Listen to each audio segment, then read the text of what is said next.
É uma perda de tempo do caralho. O que tu tava fazendo antes da internet? Eu trabalhei 12 anos na TV aberta. Comecei como estagiária no SBT. Olha lá. Eu porque queria ser repórter de guerra. De guerra? Eu queria ser correspondente de Por guerra. quê, mano? Sei, eu tinha um fetiche.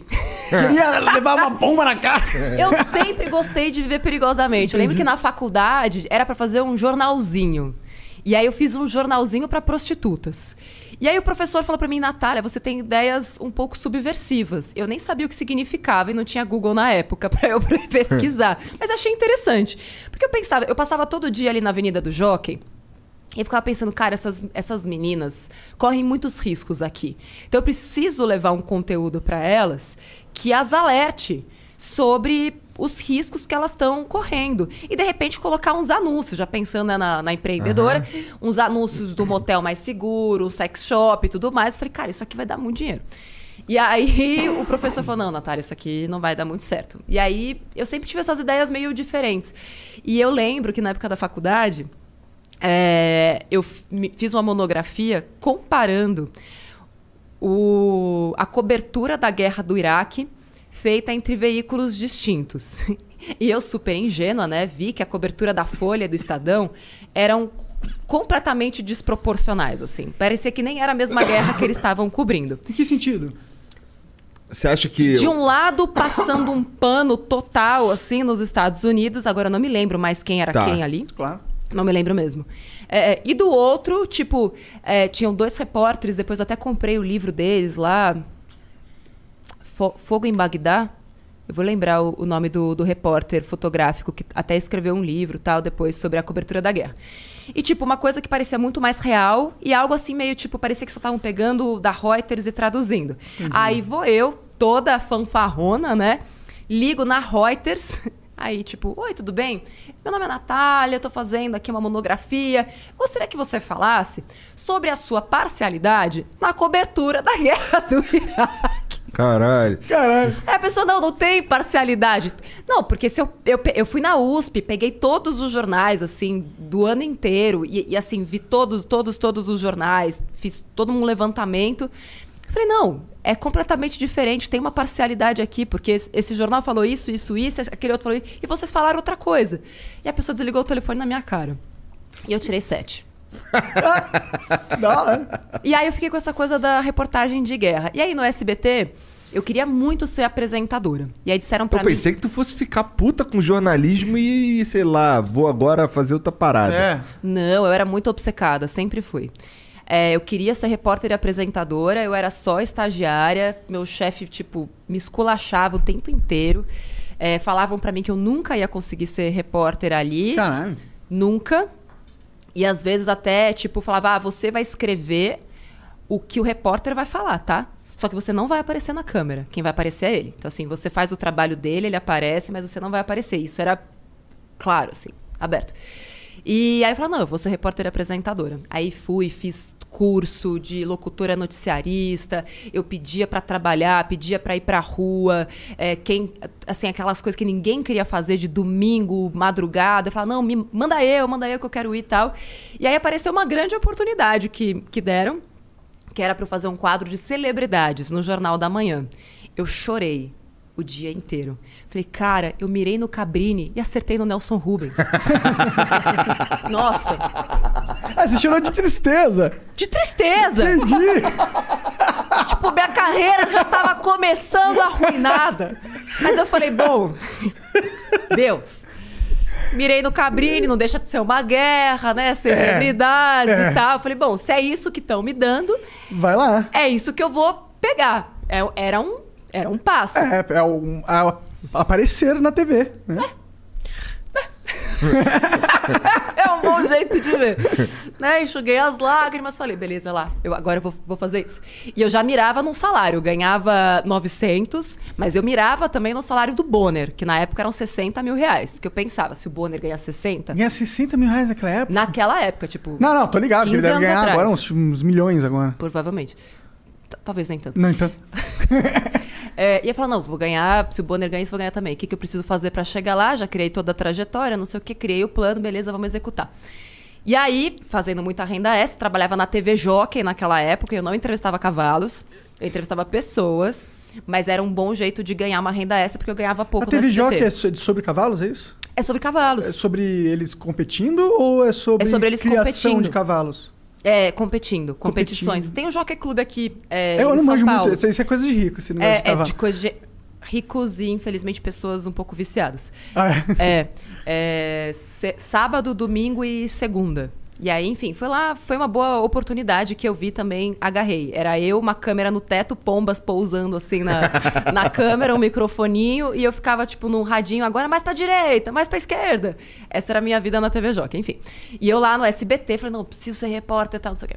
Beleza, fui fazer esse quadro, e aí eu pedia cada vez pra fazer mais coisas. Não, eu quero ir pra rua, eu quero ser repórter, né? Eu quero ir pra guerra, aquela coisa, né? E aí, depois de uns 2 anos, surgiu uma vaga na Record. E aí, uma menina que tinha saído do SBT foi pra lá. Ela sabia que eu me virava nos 30. E aí, naquela época, eu ganhava uns R$2.500 fazendo um monte de hora extra. Eu tinha 2 empregos no SBT. Eu trabalhava das 9 da manhã a 1 da tarde e das 4 da tarde a 1 da manhã, porque eu fazia 2 programas diferentes. E aí, ele tocou meu telefone. E você dormia? Eventualmente. Mas eu tava focada. E eu precisava comprar meu apartamento à vista quando saísse da faculdade. Então eu tava virada no giraia pra juntar uma grana. Já tava investindo naquela época e tal.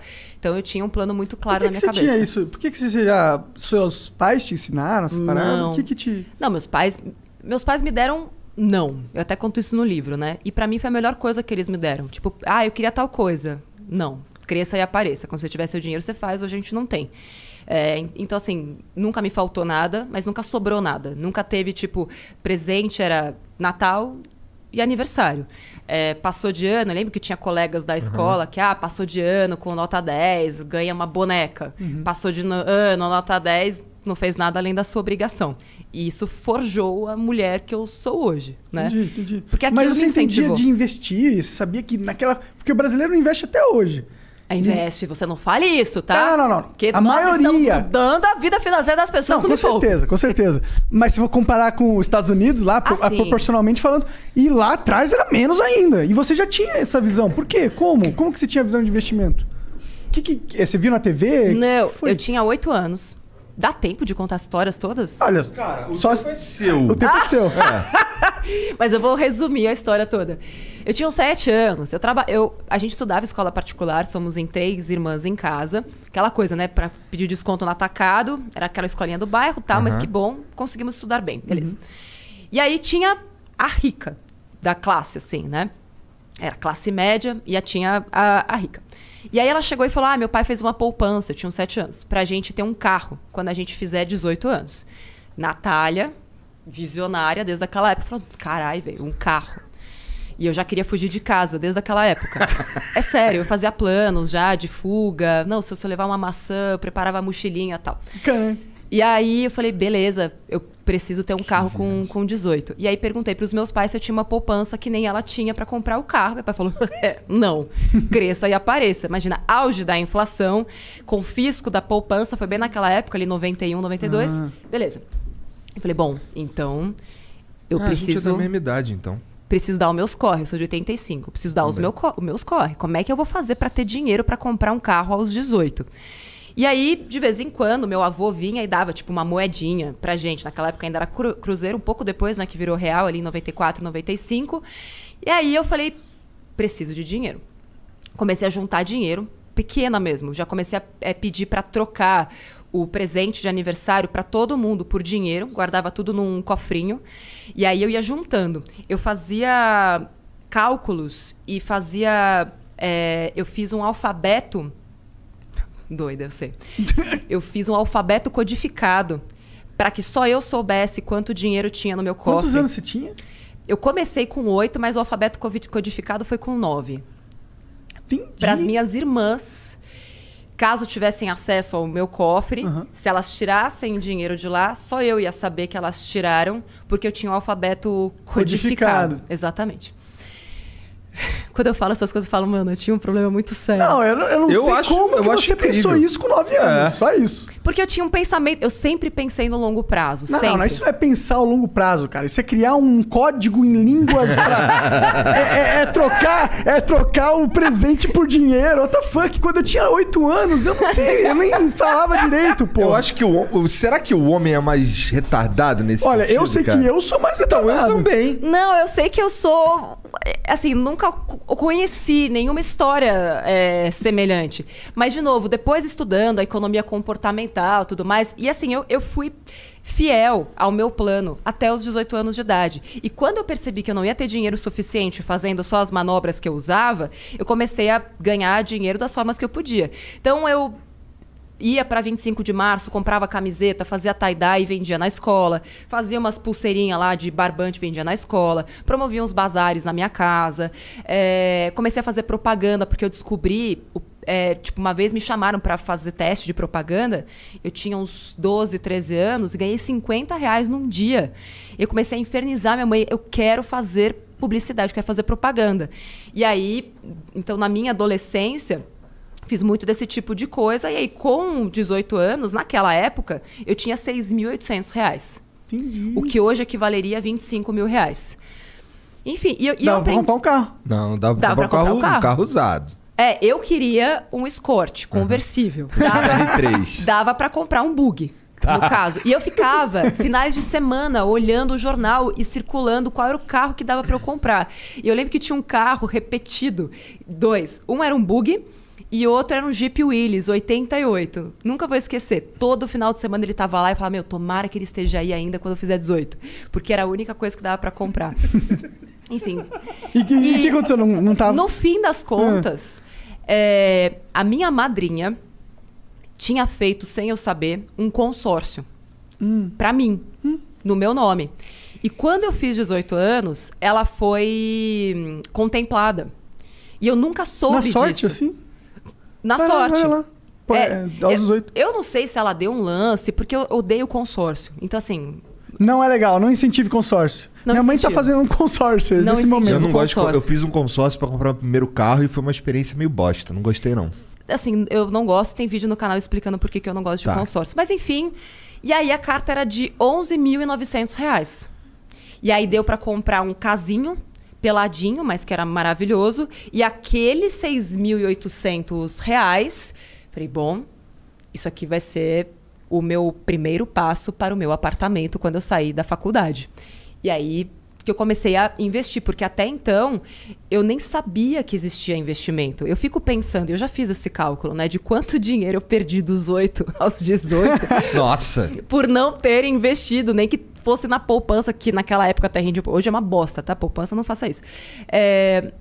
Mas depois que eu fui entender que o dinheiro podia trabalhar para mim e que quanto mais eu me esforçasse com a força dos juros compostos, aplicando em bons investimentos, e fiz muita cagada como todo mundo, perdi dinheiro em fundos de investimento, porque, né, brilhou o olho e tal.